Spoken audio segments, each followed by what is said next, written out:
Biden stepping back into the budget battle today, meeting with congressional leaders to hammer out a compromise. This is the debt ceiling is getting closer and closer. For more, I'm joined by Republican Senator Roy Blunt of Missouri. Senator, great to see you. Good to see you, Gerri. Thanks for stopping by. We got a lot of stuff to ask you about, starting with the budget. It seems like there are more versions of the budget than there are of the Bible. Which one is going to win out? And do you have any confidence that we will come together over some kind of budget that everybody can agree to soon? You know, my guess is there won't be an agreed to budget this year. I think there'll be a House budget. Maybe, I don't even know that there'll be a Senate budget. You don't have to have a budget. I think that's why so many people are looking at the debt ceiling debate as the debate that sets some structure in spending generally. What's our target to get from where we are to where we need to be? We just simply can't continue to do what we're doing now, and I think the American people have generally figured that out. So there's willingness for the Congress to act. The Congress just needs to figure out how to act with the president to get this spending under control. Well, you said it. Congress has to figure out how to act, that's for sure.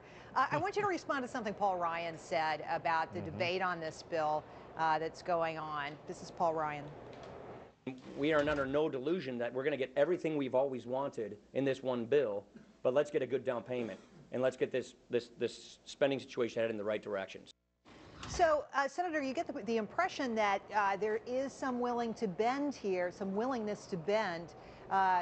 you know, and the conversations keep going on behind closed doors. The American people, of course, are locked out and can't see inside any of that. Is there progress being made or not?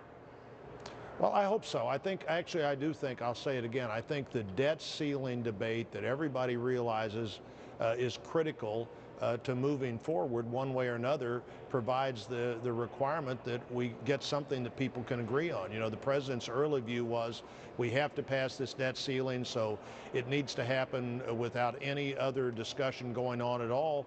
I think the other view of that is if we have to pass the debt ceiling, Mr. President, if you get that critical, you're going to have to give some to get that done. And right. I think Paul Ryan and others are signaling we're looking for a way forward here that moves dramatically in the right direction, but at least moves in the right direction.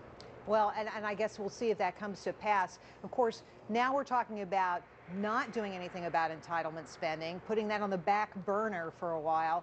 That to me seems like missing a great opportunity. There seemed to be a lot of consensus that something needed to be done specifically about Social Security, Medicare, and Medicaid.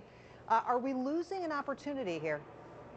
Well, Social Security, Medicare, and Medicaid spent almost all of the money that came into the federal government this year. The entitlements generally spent 101% of the money that came in. So sure, we need to deal with them. You're not going to begin to get this problem under control until you deal with them. I think there'd be a lot of credit for the president if he'd lead on any one of those three in this year to secure the future of Social Security, to make Medicare or Medicaid work better. I think he'd get huge credit for that because it has to happen for us to really solve the problem. You cannot solve this problem unless you deal with those three things in a more innovative and thoughtful way. Well, and leadership is the issue right now. I think you've got that right. That's right. You sit on the Senate Intelligence Committee, and I have to ask you, a big debate this week over whether the pictures of bin Laden should be made public to put to rest fears that maybe it wasn't him, maybe he didn't die. Should they be made public in your view? You know, I think anybody who doesn't believe the government's report on the DNA, anybody who doesn't believe the on-site verification is not going to believe a picture. So I'm prepared to trust the president on this. If he thinks they shouldn't be, that they would cause more problems than they're worth, I suspect that might be the case. There are plenty of other things to argue about. You know, if bin Laden's still alive, let him show up somewhere with a newspaper, with today's newspaper, and prove it. I think the mission was accomplished. It was an important mission to be accomplished.